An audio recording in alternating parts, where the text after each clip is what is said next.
vous cultivez les jardins du chef Passard. Virginie Gibois, vous êtes chef étoilée à Rennes. Vous pouvez les applaudir. Et Jérôme Joadet, merci de nous rejoindre aussi. Vous êtes chef nature, peut-on dire, à la table des pairs à Piré-sur-Sèche. Et pour poser des questions, pour animer cette rencontre, Claire Thévenoud, journaliste à Ouest France, grande connaisseuse de la gastronomie. Voilà. Merci. Alors, juste pour l'Agora, comme je vous l'ai déjà dit tout à l'heure, pour celles et ceux qui sont restés avec nous, ce sont vos questions, surtout vos questions, donc Claire va en poser quelques-unes pour vous engager, mais ensuite, à vous de jouer ce jeu des questions et réponses avec nos invités. Merci Stéphanie. J'ai jusqu'à 30, j'ai jusqu'à 28. Jusqu'à 58, on a jusqu'à 58. Donc si vous avez des questions, il faut les poser rapidement. Non mais ça va, on a quand même le temps. Merci de nous avoir retrouvés pour ceux qui étaient déjà dans la nef et puis pour ceux qui nous ont rejoints. On a eu un débat fructueux, je pense, autour de la gastronomie française et son retour à des racines plus traditionnelles, en tout cas plus terriennes. Est-ce que je poserais peut-être juste une première question pour relancer un petit peu le débat sur la responsabilité du cuisinier et des cuisines par rapport au territoire et par rapport à l'environnement? Est-ce qu'on est de retour vers une plus grande prise de conscience? Est-ce qu'on va vers une plus grande prise de conscience par les professionnels de la cuisine de cette responsabilité environnementale? Peut-être quelqu'un répond et puis ensuite la salle pourra partir sur des questions. La responsabilité environnementale, écologique ou écologiste même des chefs. Ça les laisse pantois parce qu'ils ne s'y attendaient pas à cette question-là. Mais ça rejoint ce qu'on disait tout à l'heure. Est-ce que vous avez le sentiment qu'on va plus vers une plus grande prise de conscience, voilà, dans l'ensemble de la profession? Est-ce qu'il y a un mouvement en cours? Moi, j'ai parlé pour mon cas personnel, donc pour l'arpège et donc Alain Passard, effectivement, cette entre guillemets trahison qu'il a eue par rapport au produit carné qui lui a permis d'obtenir les 3 étoiles au guide Michelin, et puis donc 98, la crise de la vache folle, c'est là que vraiment il y a eu ce virage et cette prise de conscience d'honorer le végétal, et pour ça d'avoir ses propres jardins, ses propres maraîchers, pour vraiment tout maîtriser. Et donc moi, quand il m'a contacté pour ce projet-là, il était bien sûr hors de question de partir au-delà d'un jardin complètement naturel et d'avant tout d'un écosystème global. Oui, donc un élan quand même vers cet environnementalisme prégnant qui se retrouve dans l'assiette. On peut dire ça comme ça. Oui, exactement. Et puis après, je pense, voilà, il y a aussi les problèmes, je dirais, de santé publique qui apparaissent de plus en plus. Les allergies. Voilà, les allergies alimentaires et puis le cancer, malheureusement, il faut dire les choses comme elles sont. Et donc, par rapport à ça, c'est aussi en lien étroit avec et l'environnement et l'alimentation à sa part de responsabilité. Et in fine, les producteurs en amont qui font bien sûr la base des produits. Les producteurs et les chefs à la suite. Est-ce qu'on lance une première question? Personne n'a de questions? Mon Dieu. Alors, il y a un aspect qu'on n'a pas abordé du tout. C'est le vin. Alors, vous n'êtes pas sommelier, vous n'êtes pas... Mais on peut peut-être en parler. Est-ce que quelqu'un a des questions sur d'autres sujets que l'assiette pure? Non, pas de questions. Alors, je vais les poser, moi.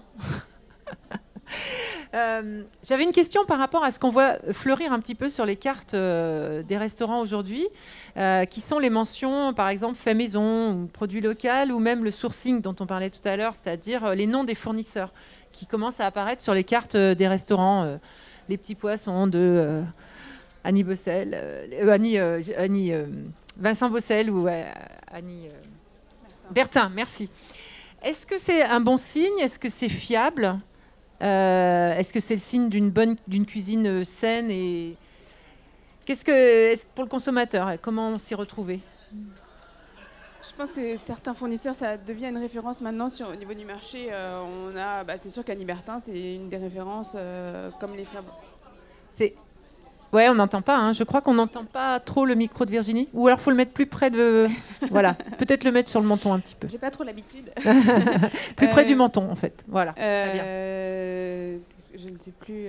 Annie Bertin, par exemple, je sais que c'est une référence sur le marché, ça met en valeur les gens. Après, je pense que les référencer, c'est aussi dans la démarche de les mettre en valeur parce qu'il y a tout un travail qui a été fait en amont, que ce soit sur les herbes, sur les légumes, sur tous ces travails-là. Ça a été fait en amont, c'est un travail que nous, on a cherché et qui c'est, je pense, notre manière de mettre en valeur aussi la personne qui est derrière. De ne pas laisser dans l'ombre. Mais est-ce que sur certaines cartes, on ne met pas en avant une Annie Bertin, par exemple, pour reprendre... décidément, on en parlera beaucoup d'Annie Bertin aujourd'hui, mais que finalement, elle fournit peut-être 3 herbes de tout ce qu'on a. Voilà. Comment se fier à ce qui est à la carte? Est-ce que c'est toujours sincère? Est-ce que c'est toujours global? Ou est-ce que c'est une façon aussi de faire... Alors, c'est peut-être un bon signe, ça veut dire qu'on va vers, effectivement... on sent qu'il y a un mouvement vers une agriculture, vers une restauration plus terrienne, mais est-ce que c'est toujours sincère, quoi? Est-ce que c'est toujours après, la sincérité se retrouve aussi dans l'assiette. C'est vraiment quand on voit le travail du légume, quand on voit le travail du produit, ça se retrouve. On le ressent aussi dans l'assiette quand on est mangeur, en fait.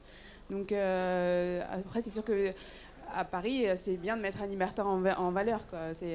Après, par exemple, dans notre restaurant, c'est 50% de nos légumes, c'est Annie Bertin. On n'a que 2 fournisseurs de légumes, donc du coup, c'est vraiment...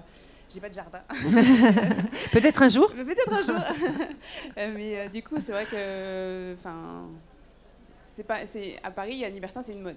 Ouais, c'est ça. Mais par contre... j'ai travaillé dans des établissements où elle fournissait vraiment c'était pas juste 2-3 pouces. C'était pas juste une mode. Et les mentions fait maison à la carte, par exemple? C'est ce que j'allais dire. Là, vous aviez posé 2 questions dans une question. Ce qu'il ne faut jamais faire. Parce que faire. fait maison et Annie Bertin, là, pour le coup, il y a un conflit immense. Je ne savais pas quoi répondre.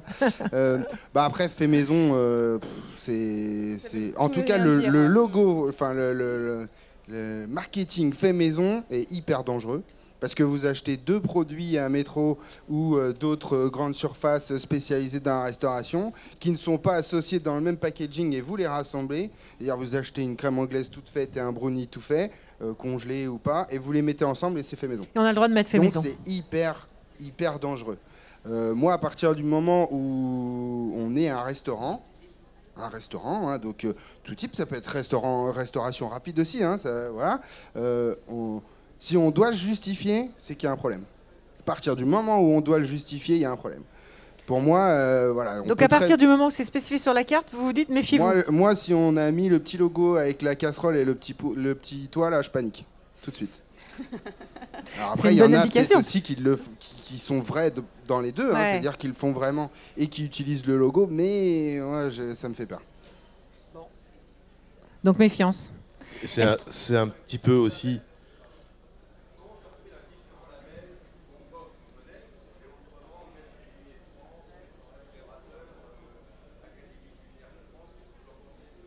Voilà. Vous avez entendu comment se retrouver dans les différents labels. MOF. Je pense qu'il faut aller manger là où vous avez envie d'aller manger, pas s'occuper de la mention qui est attribuée à un chef ou à un restaurant et voir si ça vous plaît ou pas en fait. Pour moi, c'est ça le plus simple. C'est parce qu'il y a, même au milieu des MOF, chacun a son style de cuisine, a ses connaissances, a son parcours, ce qui fait qu'on peut avoir le même titre, mais pas la même façon de faire. Et donc, on peut se retrouver avec des cuisines qu'on aime ou qu'on n'aime pas, alors que pourtant, les chefs ont les mêmes attributs, quoi. Donc, Madame ? Non, c'était juste aussi pour faire attention dans un restaurant, quand il y a 15 entrées, 15 poissons, 15 viandes, 15 desserts, se poser des questions, comment c'est possible? Pourquoi se poser des questions? Vous pouvez peut-être étayer un petit peu sur... c'est vrai que toute cette variété, concrètement, c'est pas possible. Nous, je sais qu'on a, par exemple, le soir, on a 3 entrées, 3 plats de dessert. Déjà, c'est costaud à faire à 3 en cuisine. Vous êtes combien en cuisine? On est 3. 3 en cuisine. Ouais. Donc après, c'est vrai que rien que voir la carte et une variété pareille, c'est pas possible. Je veux dire, ça veut dire que d'une certaine manière, il y a un moment, on fait de l'assemblage de produits déjà conçus ailleurs, dans des labos ou dans, enfin bref. Ou alors il y a une brigade. Ou alors une brigade. Oui. Mais alors à la carte, ça se voit aussi parce que le prix, du coup. Oui. Parce qu'il faut les payer, les gens. Il faudrait visiter les cuisines avant, en fait. Ah oui. Ça serait pas mal à instaurer ça. Hein, d'ailleurs, visitons les cuisines. Il y a très longtemps, ça se faisait où on traversait la cuisine de certains établissements avant de rentrer dans la salle de restaurant. Ça, c'est hyper classe. Mais en termes d'hygiène, c'est compliqué. Ouais, aussi, ouais, si elles sont accessibles, mais bon, c'est moins glamour. Pour voir c'est s'il y a moins des glamour emballages. que la cuisine. Non, puis il y a encore quelque chose qui fonctionne très très bien, c'est le bouche à oreille. C'est voilà, c'est les personnes autour de vous qui vont manger quelque part et qui vous disent voilà, ça c'est une bonne adresse, je te la recommande. J'avais juste une question pour Jérôme en parlant de titre. Je voulais savoir si vous pensiez à l'étoile. Ça c'est une question piège. Ouais. C'est une question piège, ouais. On y pense, disons que ça sera jamais une ligne de conduite. Disons qu'on va pas se mettre à travailler plus ou travailler différemment ou travailler moins pour l'obtenir. Après, moi ce qui compte, c'est de faire tous les jours une cuisine que j'aime et qui plaît à l'équipe qui est avec moi. Parce qu'au Château des Pères, on ne fait pas la cuisine de Jérôme Joadet. On fait la cuisine de tous les cuisiniers qui sont là. Et moi, il y a quelque chose qu'on n'a pas beaucoup abordé depuis le début de la journée. Mais moi, l'humain, il est au cœur de la cuisine. Moi, le bien-être pendant un service, l'envie de venir au travail, de rigoler, d'écouter de la musique. On a même un carton de déguisement qui est toujours prêt à dégainer. Pour moi, c'est hyper important. Et jamais je concevrais d'avoir une étoile pour en devenir esclave ou être triste. Ce qui ne veut pas dire que le jour où on l'a, on va devenir ça. Mais si jamais on a un jour la chance de l'obtenir, il faut que ce soit en l'ayant vécu comme ça. Mais sinon, moi, ce qui m'intéresse, c'est de faire plaisir aux gens qui viennent, de m'épanouir et que toute la team soit vraiment heureuse d'être là. C'est le premier. Alors, je rebondis juste sur ce que vient de dire Jérôme sur l'humain, parce que les trois invités qui sont ici, ils ont en commun quelque chose de très important. C'est qu'aucun d'entre eux n'est d'accord avec les façons un peu violentes qui peuvent avoir cours dans certaines cuisines. Leurs cuisines sont zen, ils recherchent ça. Et Virginie me disait que quand elle a postulé pour aller chez Thierry Marx, c'est aussi parce que c'est quelqu'un de zen et que l'ambiance en cuisine lui plaisait. Donc, chez Passard, l'ambiance en cuisine est calme. Enfin, voilà. Donc il y a quelque chose autour de l'humain chez les trois. Vous aussi, Jérôme, vous me disiez que ça c'était super important. C'est pas un hasard, je crois, d'avoir aussi ces valeurs humaines au cœur de la cuisine. Ça se ressent dans l'assiette aussi. Est-ce qu'il y a une autre question ? En parlant en restaurant, je voulais savoir ce que vous pensiez des sites Tripsa Vidor. Quand nous allons en ville, faire du tourisme, on s'aperçoit vers 20h que tout le monde regarde son site sur Internet, etc. Pour essayer de ne pas tomber dans un restaurant quand même trop mal. Et on a tous entendu dire que Tripsa Vidor donnait des avis sans s'être déplacé dans ces restaurants-là. Donc, qu'en pensez-vous ? Alors, nous, au restaurant, on a complètement coupé tout rapport avec TripAdvisor. On est obligé d'avoir une page. On peut pas. On s'était renseigné parce qu'on est. On est obligé parce que. On est obligé d'avoir une page. En fait, on ne peut pas la faire supprimer, sauf si. Ah, il vous la crée d'office à partir du moment où vous avez un restaurant. Ouais. Sauf si le restaurant ferme. Dans ce cas-là, la page est supprimée. On regardait beaucoup au début à l'ouverture du restaurant et en fait, on s'investit beaucoup dans le restaurant et les critiques négatives nous faisaient beaucoup de mal. Du coup, alors j'ai mon papa qui regarde quand même. On disait, vous trouviez des avis négatifs majoritairement au début à l'ouverture. Oui, après ça arrive encore qu'on en ait, parce qu'on n'est jamais à l'abri de... On est des humains, on est des cuisiniers, donc il suffit que... par exemple, il y a un soir, on a deux petits garçons, on jongle avec des babysitters parce qu'on est tous les deux dans le restaurant, la babysitter arrive en retard, le service est commencé, les gens sont déjà là. Il y a toujours des couacs, on est des humains, donc ça peut arriver. C'est de la matière humaine. Une cuisson ratée, et du coup c'est vrai que... Quand on s'investit, c'est notre bébé, c'est notre troisième, donc je sais que moi je prenais vraiment les choses à cœur et ça me faisait très mal. Du coup, on a tout coupé, on ne regarde plus du tout. Vous regardez plus. Non. Ça existe, mais vous n'en tenez plus compte. En fait, on est en cuisine ouverte, donc on part du principe que si les gens ont quelque chose à dire, le contact direct, on n'est pas du tout, on est très accessible. Je suis un peu fermée dans ma cuisine parce que pendant le service, je suis concentrée, mais on est très accessible, donc on trouve que si les gens ont des remarques, on est à côté, quoi. Et parfois, vous avez des gens qui viennent vous dire des choses. Oui, on est vraiment... c'est un restaurant qui est assez familial. C'est une toute petite... on n'a même pas 100 mètres carrés. Donc, du coup, les gens viennent régulièrement même discuter, gastronomie et tout. Donc, je trouve que c'est comme un coup de poignard, les gens qui partent et c'était très bon. Puis le lendemain, on voit... Alors, justement, pour les consommateurs, quand même, du point de vue du client... qui ne connaît pas, qui arrive dans une ville nouvelle, comment s'y retrouver par rapport à ces sites? Est-ce qu'on peut à peu près faire confiance? Est-ce qu'il ne faut pas regarder du tout? Est-ce qu'il faut juste peut-être... Mais alors suivre quoi? Suivre un guide particulier?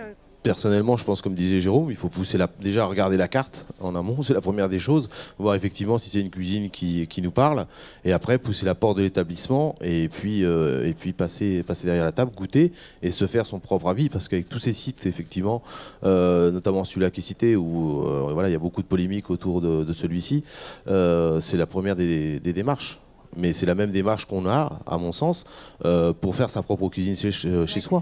C'est soit actif, on va en grande surface, et effectivement, ou soit on va sur les marchés, chez le producteur, et avec ça, on sort les casseroles et on se fait plaisir.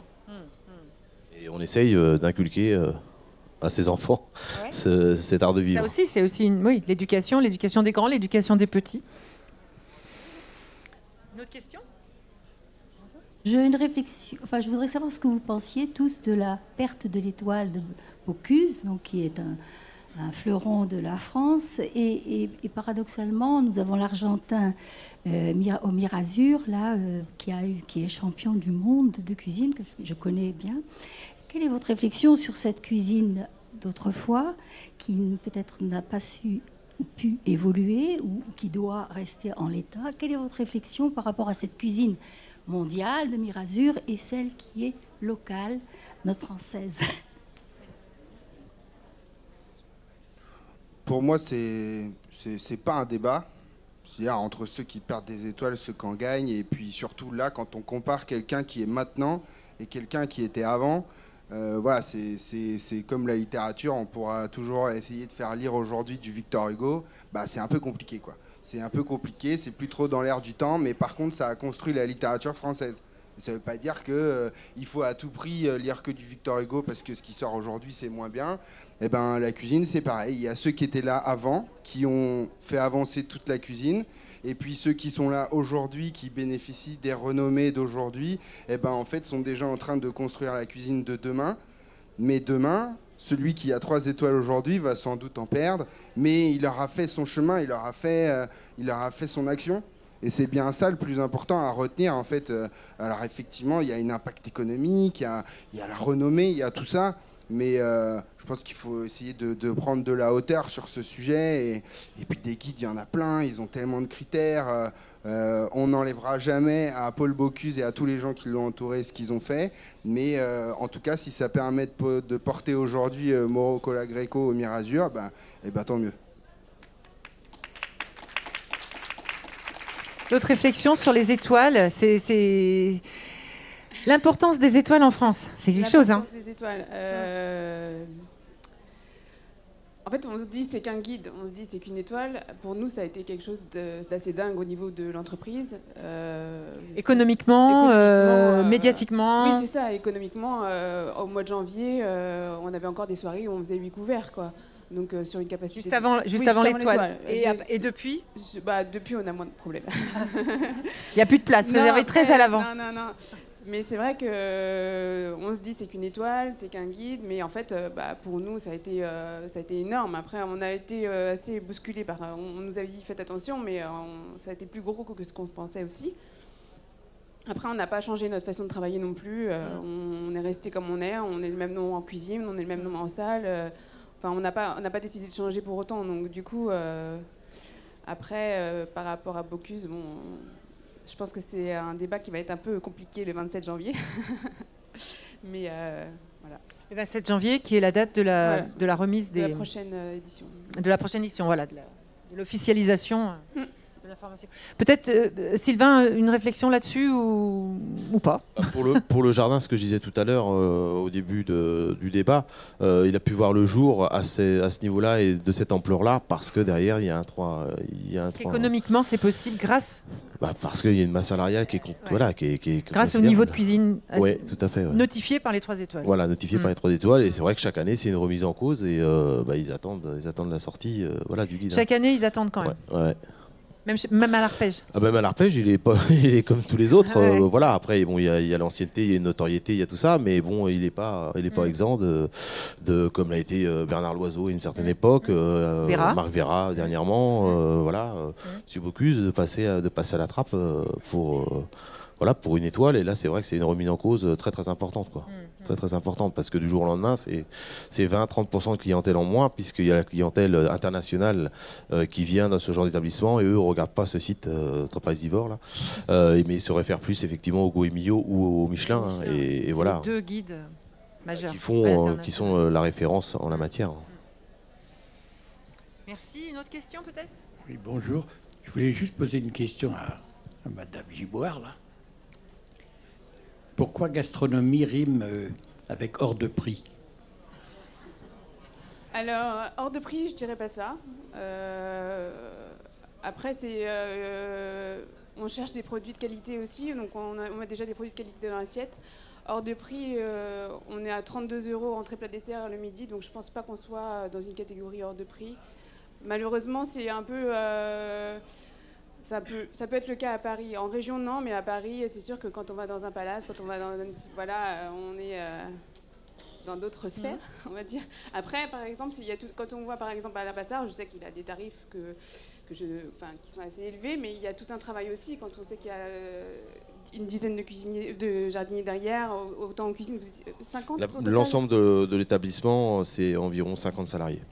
Donc après, il faut aussi... Pour 65 couverts. Pour 60 couverts. Pour 60 couverts. C'est ça, en fait. C'est le ratio en général à ce niveau-là. Hein. Bien sûr, parce qu'il y a effectivement la brigade, il y a le respect des horaires en cuisine par rapport aux 35 heures. Donc il faut une brigade du midi, une brigade du soir.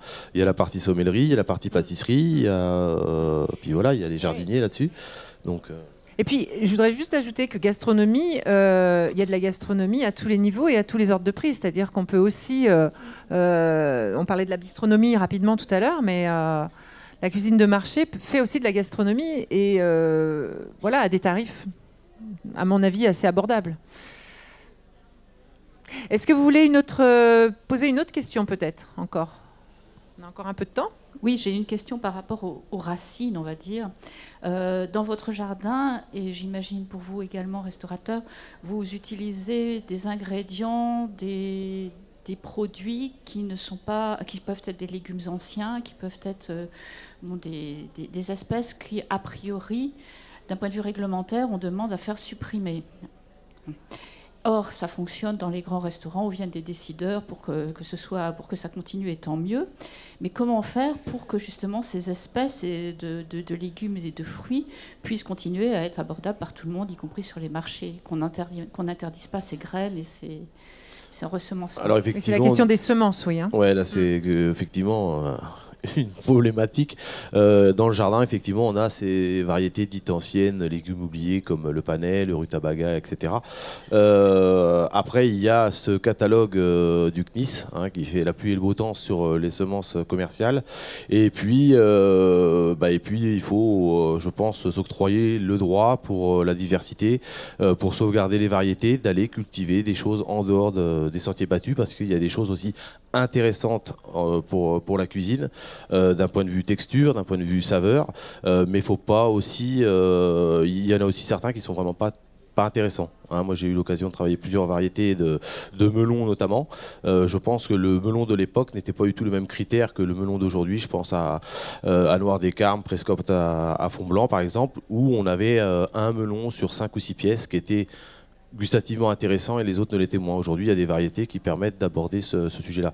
Mais les semences, il faut être délicat là-dessus. Alors, il y a un combat des grands chefs pour parvenir à ne pas faire interdire. Il y a les grands chefs, il y a la grande distribution avec Carrefour qui parle de qui veut remettre sur les étals les semences paysannes par exemple. Donc il y a aussi un mouvement qui passe par la base, donc par la graine quoi. Une autre question, on a encore un petit peu de temps. Merci. Comment vous créez un plat ?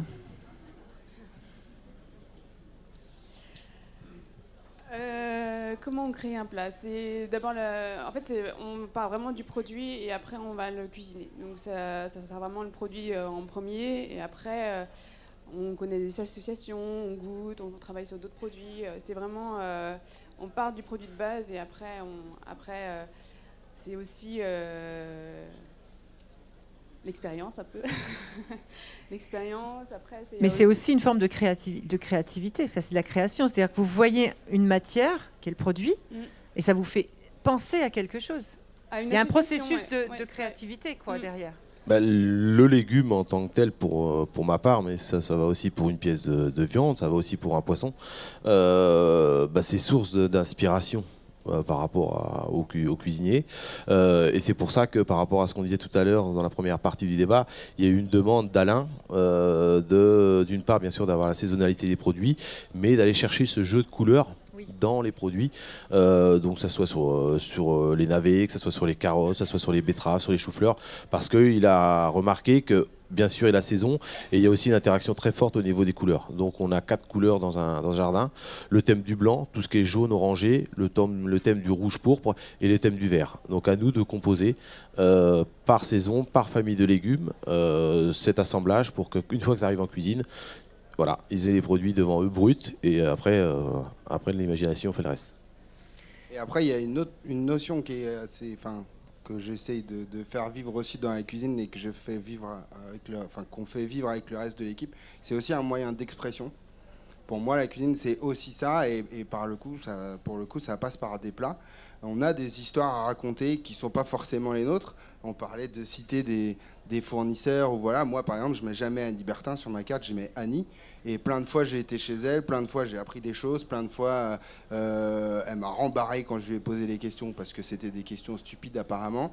Et tout ça, en fait, c'est de la construction aussi, ce qui peut s'assimiler à une cuisine d'auteur. Et parfois, on va raconter une histoire. Là, moi, je vais rencontrer des personnes âgées dans 1 semaine et demie. Donc, les plus jeunes auront 70 ans et jusqu'à ce qu'ils aient encore envie de parler avec nous. Et on va s'inspirer pour faire des plats, en fait, on ne cherche pas des recettes, mais on cherche des histoires qui se sont passées, ce qu'ont vécu les gens, comment ils mangeaient quand il n'y avait rien dans les placards, comment ils s'approvisionnaient et tout ça. Et ça aussi, c'est ça la construction d'un plat pour moi, c'est de se dire c'est fait au feu de bois, donc ça a un goût légèrement fumé. C'était du lapin par exemple. Et tout ça, c'est un moyen d'expression. Et pour moi, le plat d'un cuisinier, c'est ça aussi.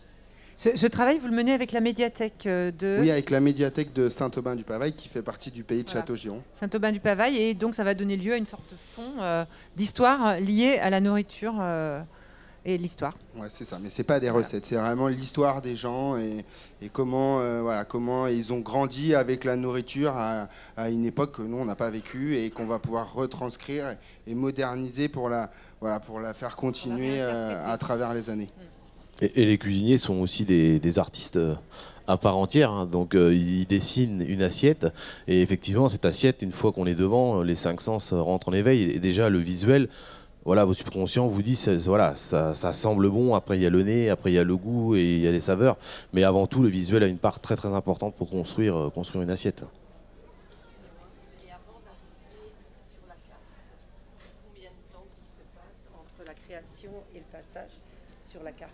Avant d'arriver à la carte, combien de temps entre la création et donc l'arrivée sur une carte?